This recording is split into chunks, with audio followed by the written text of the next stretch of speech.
All right, today's guest on the Rhino Zoomcast, Mitch Prosser, pastor at Carolina Baptist Church, sports fan as well. Came out last night and threw down the gauntlet that Michael Jordan is the greatest. You can't change his mind. So we're going to discuss the first, I guess, 6 episodes of what's happened so far on The Last Dance.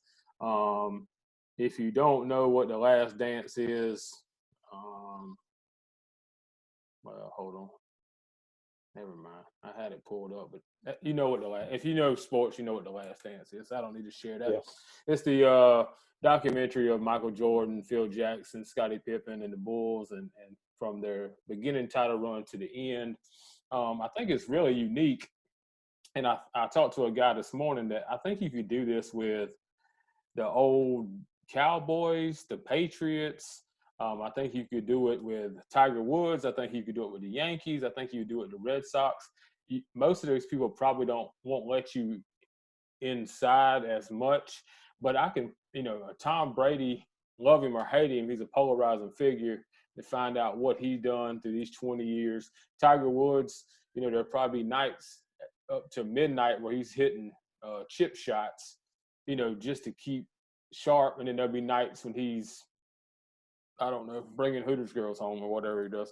So I mean, it's a lot of, there's a lot of insight that you probably don't see from a lot of these athletes, and it's interesting so far. I mean, what have you taken away from Jordan that you maybe didn't know? I know you watched Jordan growing up, but what have you seen that you probably didn't know going in, maybe? Well, I love the episode last night that talked about the gambling problem and how they explained that. Because when I was growing up, there was his image, especially after that '93 season, was tainted in a way because he had a gambling problem. And you call it, that would be in counseling terms, that'd be a classic misdirection kind of thing. When he said what he said last night, but I thought it was so poignant. In fact, I looked at my wife as we were watching. I said, "That's it right there." He said, I don't have a gambling problem. If I had a gambling problem, I wouldn't have a house. My wife would have left. The problem is I have a competitive problem. I have a competition problem. And even, Charles Barkley on Scott Van Pelt's show last night talked about that. He said this man would compete in anything. And I'm trying to remember who it was on the show last night that said he come up to the front of the plane while they were playing blackjack, and they were playing $1 at a time. I think it was Paxson. He said we were playing for $1, basically $1 a hand. And he's like, yeah, I want to come play y'all so I can have your money in my wallet. So it wasn't necessarily that he had a gambling problem. He just found gambling as an avenue to exercise his competitive spirit. I mean, he was competitive at everything he did.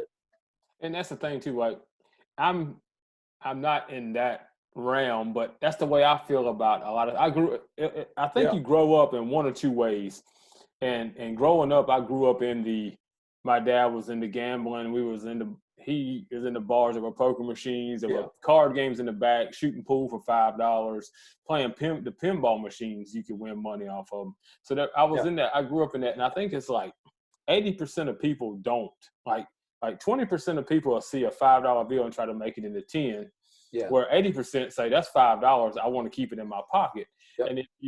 And if you grow up in the way like I have, and we used to play golf at Green Hill every Wednesday night, $10 a person, and we played. It wasn't gonna make anybody, wasn't gonna break anybody, but it was put a little skin in the game. And that's the way I am now. If you call me and say, let's play fantasy football, if we're not playing, bragging rights don't do anything for me. It's no fun for me. $20 a piece, $100 total, or $200, whatever it is. It's not going to make or break, but it's a little skin in the game.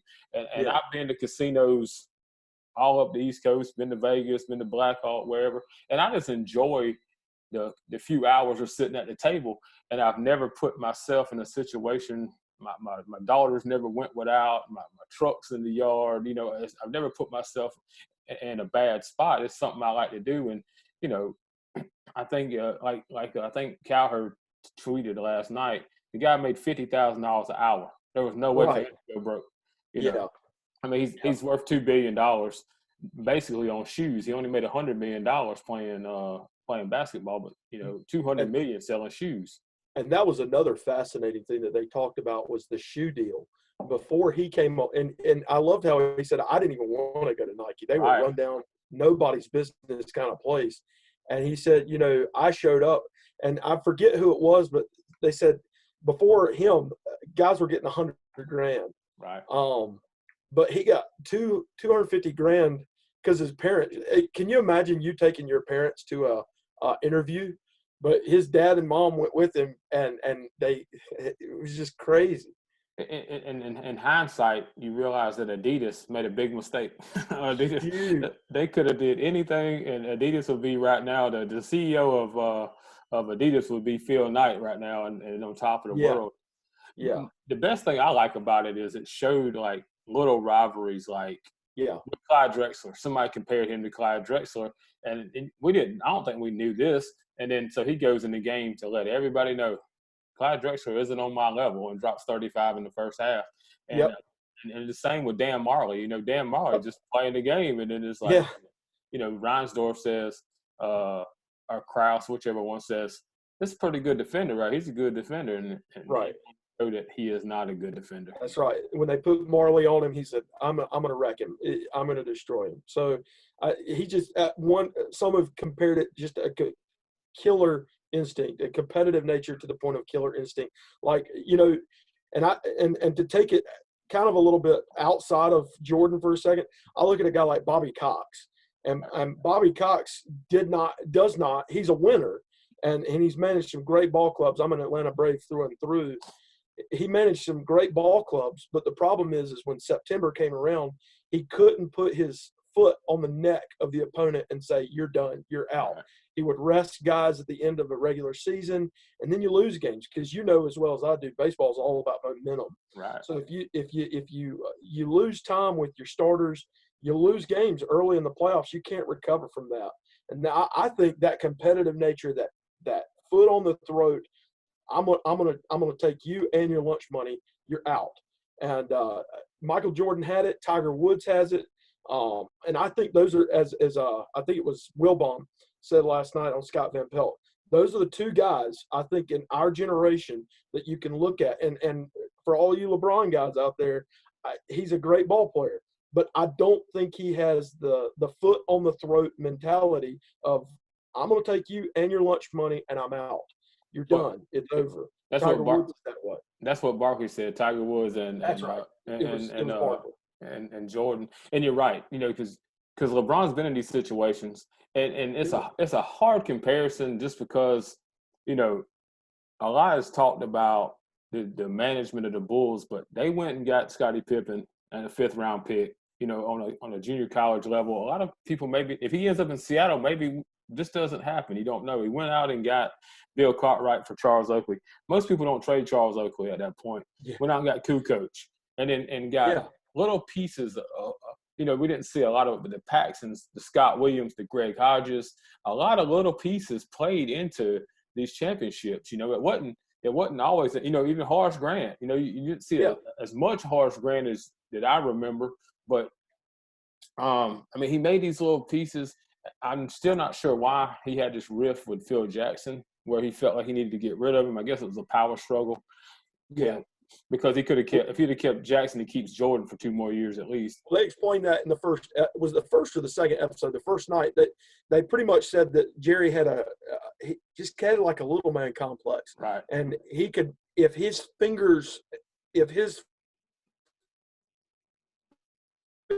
fingerprints weren't on every detail – like after the 93 season, when you see him praising, and I'm all for it. There's no I in team. There is an I in win, by the way. But he said that, we have built a great organization.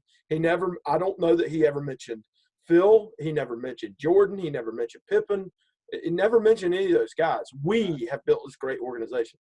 So, the moment the spotlight was taken off of Jerry, I don't know that it was worth it for him anymore. Right.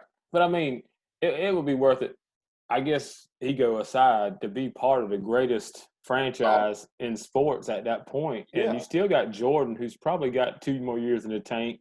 You give Pippen whatever. You've underpaid Pippen, which, and a lot of people put that on the management. But, it's like the owner told him, "Are you sure you want to sign this contract?" Right. And Pippen even admitted he needed that security. He signed that 7 years, $18 million. He needed that security. Now, if he ended up like Greg Oden, it'd have been a good deal for him. He's out the league in 2 years. He still gets $18 million. But, Right. He ended up screwing himself. And that wasn't a management thing. Supposedly he asked him, "Are you sure you want to sign this? Because once you sign it, I don't want to see you again until the contract's up." And so they put that. Yeah, you got to think about where he's from too, and not only his geography, but where he was raised. And I think he said at the time they had 2 people in the house in wheelchairs. Right. They needed that money, right. And so he jumped at the first thing he got. And then at the end of it, you still see he made right at $100 million at the end of his playing career. So he never did without. All right, well, I'm gonna put you on the spot here. Give me your top 5, your starting 5 NBA guys: point guard, shooting guard, small, power forward, center, and give me a +1. Your number 1 guy off the bench. If you putting a team together today, what you got? Yeah, center, and I know this is going to sound crazy. He only won 1 championship, but I always liked him. I'd go with Dirk at center. Dirk Nowitzki. He's not your lights out center. Like a guy down in the paint like Bill Lambiers or forward, power forward.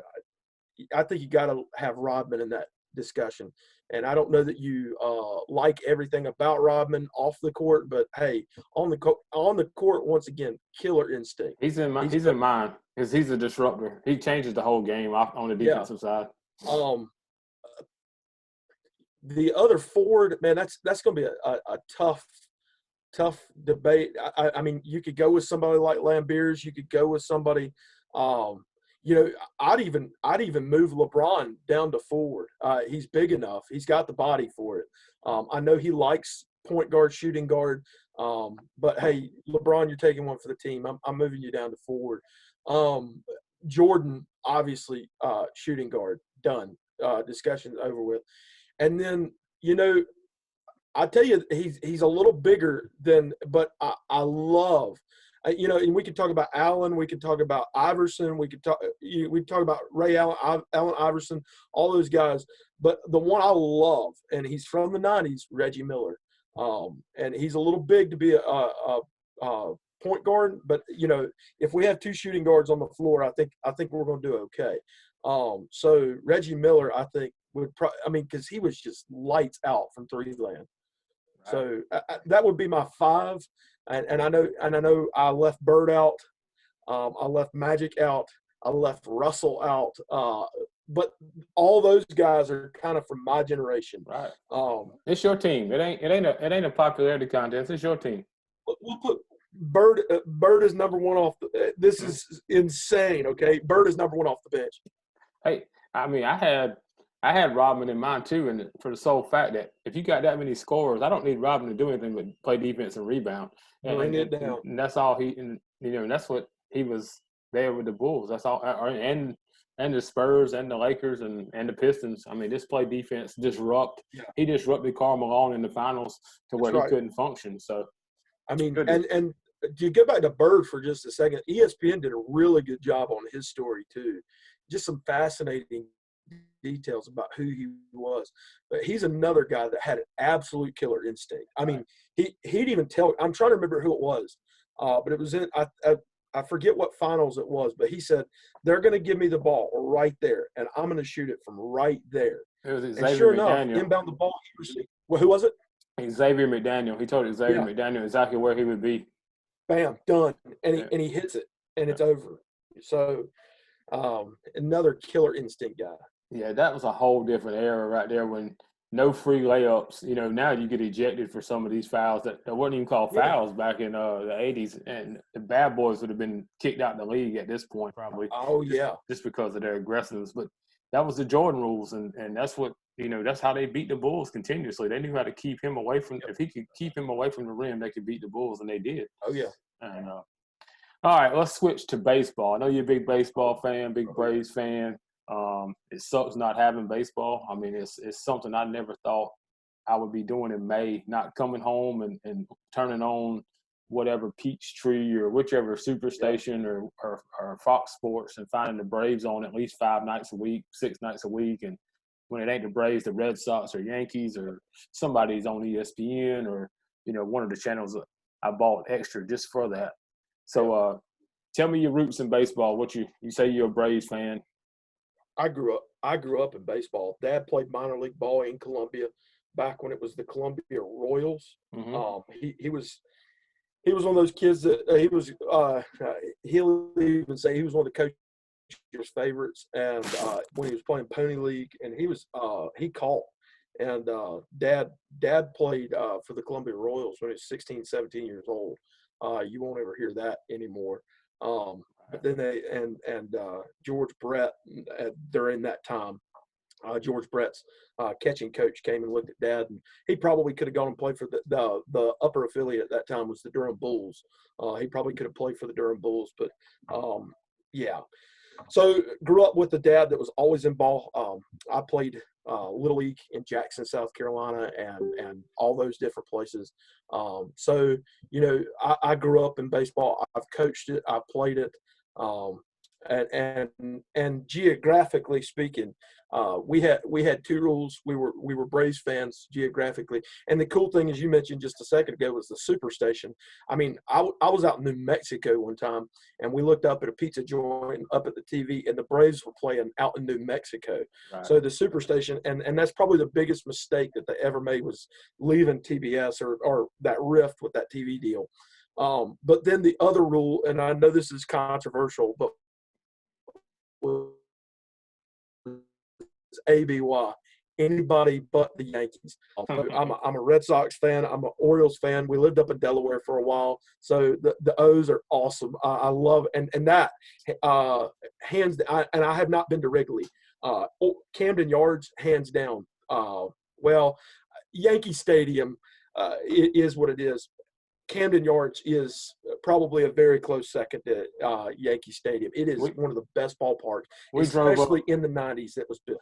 We drove up 3 or 4 years ago to Baltimore. We did a Baltimore and the Washington Nationals in the same weekend. And we stayed in the Hilton right over right field. So we come right down, and then you got the line of restaurants and bars. Yeah. And then, and ironically, they played the Royals, which we thought was a stinker. But the Royals ended up playing in the World Series that year. So it ended up being a decent game. But still, that setup right there with the whole walk of restaurants and pizza joints and food and beer and everything, it's top of the line right there. And the history for such a young ballpark, I'm telling you, I get goosebumps just thinking about it, seeing that 2132 up on the wall and Cal, the number 8. He's one of my – that is the one record in all sports that will never be beat. Right. So, seeing some of those ball clubs play, and when we lived in Delaware, we'd go over and see the Braves as much as we could, either at Camden Yards or at Nationals Park. So, yeah. All right. So you're pulling out your list. We'll say 3 or 4. Top 3 or 4 list. Just give me your guys that must see TV. If they were playing, you had to stop and watch.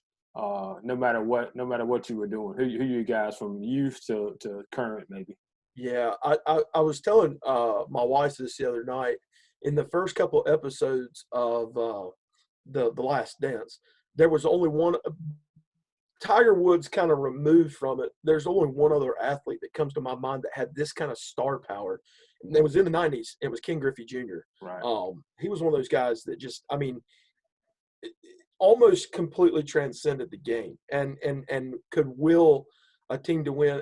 And I know the Mariners never won a series. They never won a world championship, but he was just a lights out killer in the outfield. He had a great glove, but the bat, he could crank the ball. So I'd go with Ken Griffey Jr. As far as pitching, I love Greg Maddux. I love to watch, and he wasn't a guy that was going to overpower you. He'd brush you off the plate if he needed to, but he wasn't a guy that was going to move a 95-mile-an-hour fastball over the top, up in the strike zone. But he knew how to put the ball in. And Tom Glavine, same thing.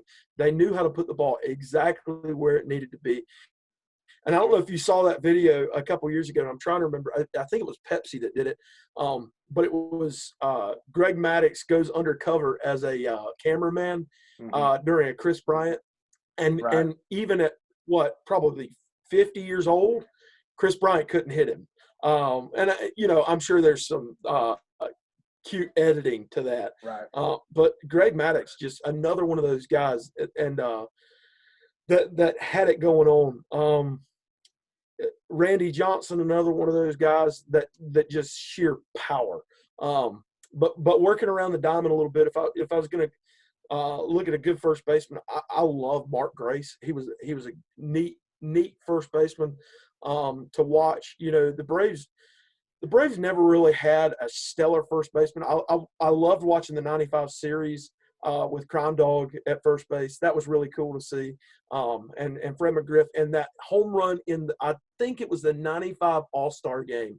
And I remember the TV went out. Apparently, no one paid for advertisements in the 7th, 8th, and 9th inning of the All-Star game. Right. And the TV went out. We're like, oh, God, what happened? And then all of a sudden, the TV comes back on, and Fred McGriff cranks one over right center field. And I'm like, yeah, So that was – I love – that's just nostalgia for me.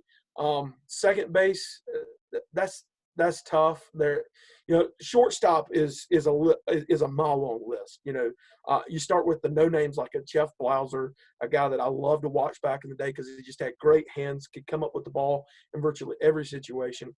Right. Derek Jeter's probably the best shortstop to ever play the game, the captain.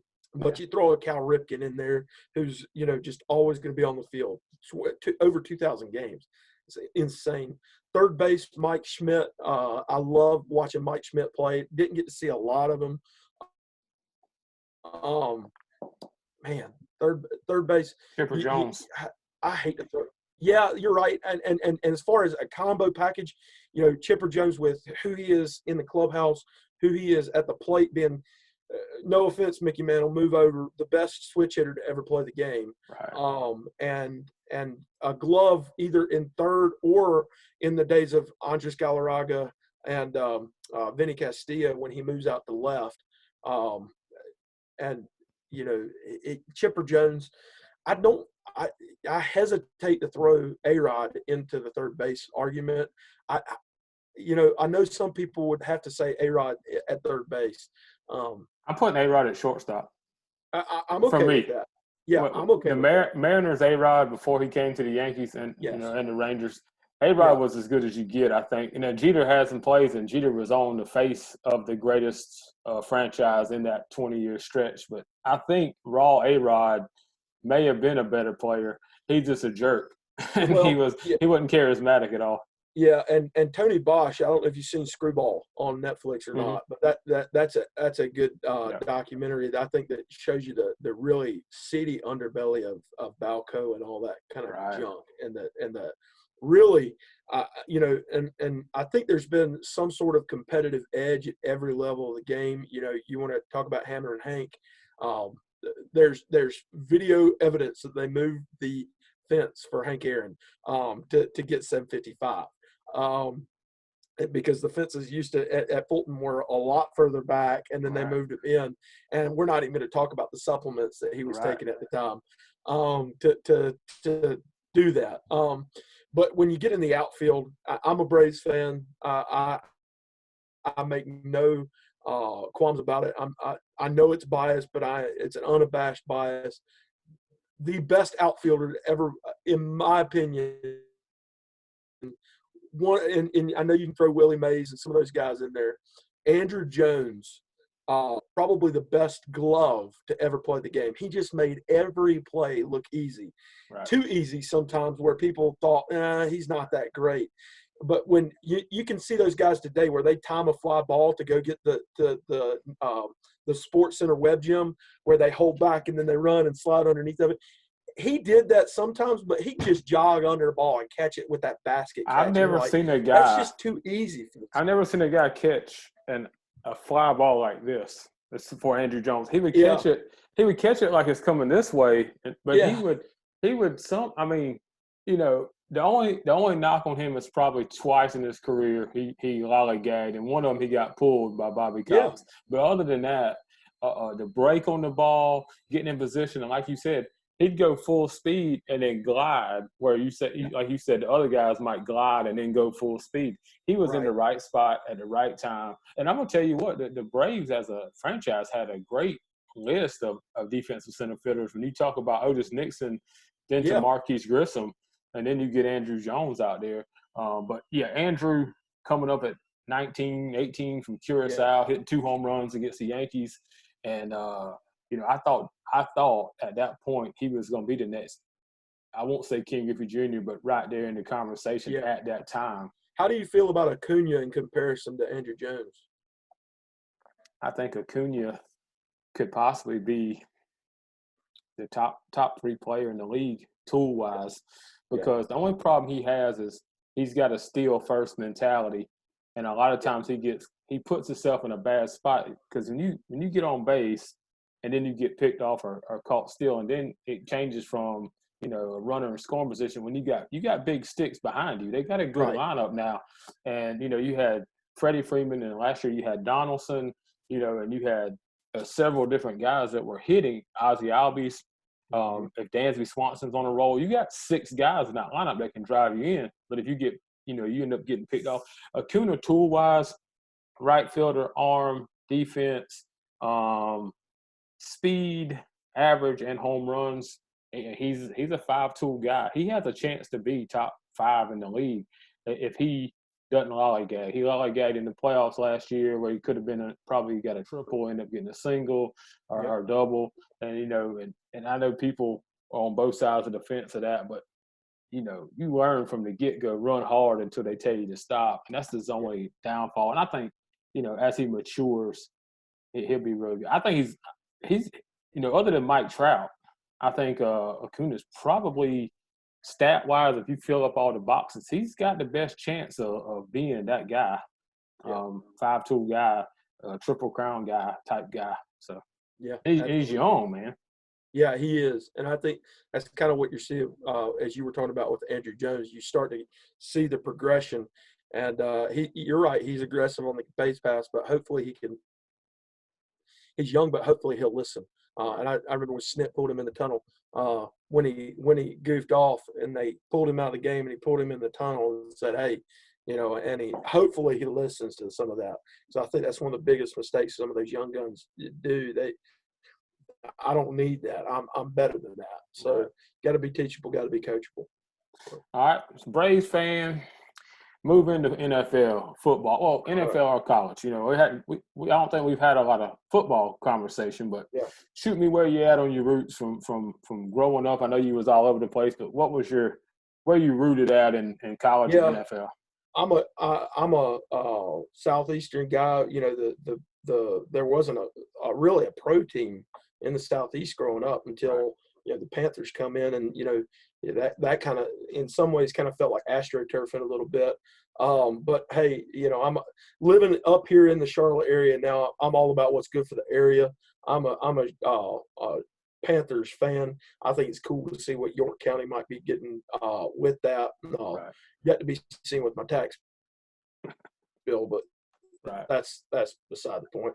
But I loved growing up. I was in the NFL. I was probably more of a player fan than I was a team fan. And in the '90s, there probably wasn't a better quarterback than, in my opinion, than John Elway. And the '80s with the Orange Crush moving in, and he had Terrell Davis as his running back. He had Sharp as his receiver, and then they just had a lights out defense, and that's why they won those two. They won those 2 Super Bowls. But I love John Elway. I guess after Elway, Peyton Manning enters the scene, and then you get the Manning Brady war going on, and there's no doubt about it. I mean, you can call Brady a system quarterback if you want. There's no doubt about it. He's top. He's probably top 2 best quarterbacks ever, if not the best quarterback ever. I heard somebody on ESPN last night, and I don't know if it was a tongue slip or if they really meant it, said he's the best NFL player ever. I don't think that's true. No.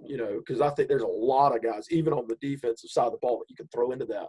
But going over to that side of the ball, there's some lights out guys, and I'll tell you, Mr. South Carolina, Mr. Football, who has turned out to be a stellar football player, and that's Stephon Gilmore. That guy, and whether you're a Carolina Clemson fan, and I know I get a little bit of harassment about that. Who cares? Give me a break. Hey, I'm about, and I'm about what's good for the state. And I know some people freak out when they hear that. Shut up. So Stephon Gilmore, I love seeing that guy, and he's got a ring. Does he have 2 rings now? He may have 2 rings, but I mean, one of the best lights out corners in the game right now. And before him, another Carolina guy was Captain Munnerlyn, and playing for Carolina, he did a really good job on that side of the ball. But some of the, you can't get through a conversation about defensive football without talking about somebody like LT or Brian Urlacher, and I think even Luke Kuechly in a further down the line historical point of view, Luke Kuechly might be considered one of the best middle linebackers to ever play the game. I said this for as the Panthers' sake, and I'm one of those guys who I'm not a Panthers fan because I was a fan of football before they got here. I was a Dolphins fan. Dan Marino was, in my opinion, the best there was at the time. Oh yeah. So and then my knock on Panthers fans aren't, if you live there and that's your thing. And I know Matt Burris is one of those guys who's younger than us, so it was kind of his NFL team. He was still a young buck. I already had roots in the NFL at that point, so I just didn't like the guy who used to be coming to school with the Redskins gear on or the Packers gear on or the Cowboys gear on, and when they started sucking and Kevin Green and Sam Mills and even I talked to Matt Campbell, who coaches Lugoff, who played on those teams with Kerry Collins and those, and Steve Berline. All of a sudden you're a Panthers fan now. You was a Packers fan in my face. You was a 49ers fan when Montana and Rice was there. You was a Aikman and Irvin and Emmitt Smith. You keep pounding and it gets on my nerves. But if you're in there and you go and enjoy and you live in that community, it's not a bad thing. But I think, like you said, I've always said this, or for the last 4 or 5 years when me and Tyler did the locker room show, is what hurt the Panthers is if Luke Kuechly and Greg Olsen are on the field, they're not Cam Newton. Is Greg Olsen changed the way defenses played that offense, and on defense, you can't replace Luke Kuechly. Luke Kuechly was the quarterback on the field on the defensive side. He put his head in there. Of course he put his head in there because, he knocked himself out on several occasions. Kind of like the linebacker before, Dan, forgot his name. He left because of concussions too. But it's the way he played the game. I saw Kuechly at a Hornets game. Very nice guy. He's still, I think, in Charlotte dealing, and I'm sure he'll be a defensive coordinator or some kind of special assistant because he knows football and he's still young. Yeah. And it sucks to lose a guy that young, who was probably, like you said, at the time, one of the top 2-3 middle linebackers in the game. Yeah. No doubt. All right. Well, who's your top 5 in the NFL? Give me your rundown: quarterback, running back, wide receiver, tight end, defensive player, something like that. All right. John Elway. Now, let me say this. I think John Elway, in my opinion, he gets my vote as well, just because of how tough he was. An athlete, got drafted in baseball, could have played Major League Baseball, but played all those years, and at the end of his career, teamed up with Terrell Davis, a good defense, Shannon Sharp, and won them 2 rings. He gets underlooked because of what Montana did, Kelly did, Marino did, but Elway was every bit as tough and maybe tougher because he would run for that 5 yards for a first down. You see the hit against the Packers, he gets flipped over, he gets up and he keeps rolling. So one of the toughest guys, not the greatest GM, but one of the toughest guys on the field. Yeah. I think he's always going to struggle with quarterbacks in Denver. I think he holds them to probably an unrealistic standard. I think I'd put Elway up there. That draft class with him and Marino, man. And Marino, of course, doesn't get a lot of the credit he deserves because he doesn't have a ring. But just a killer.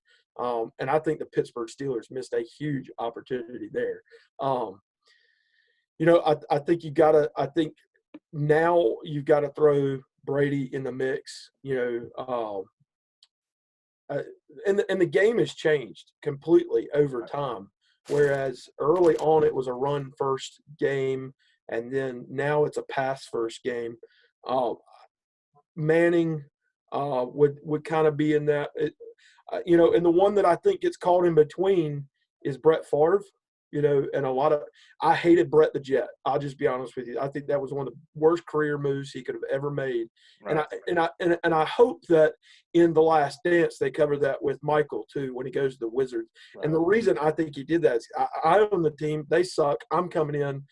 Same with Mario Lemieux when he owned the Penguins and says, "You guys suck. I'm coming back down on the ice and I'm going to show you how to do this." Right. And they were viable. I wish that Brett would have bowed out a little early. And I love what Michael Jordan said in that interview last night, in that episode last night. He said, "I want to get out 2 years before I know my talent's done.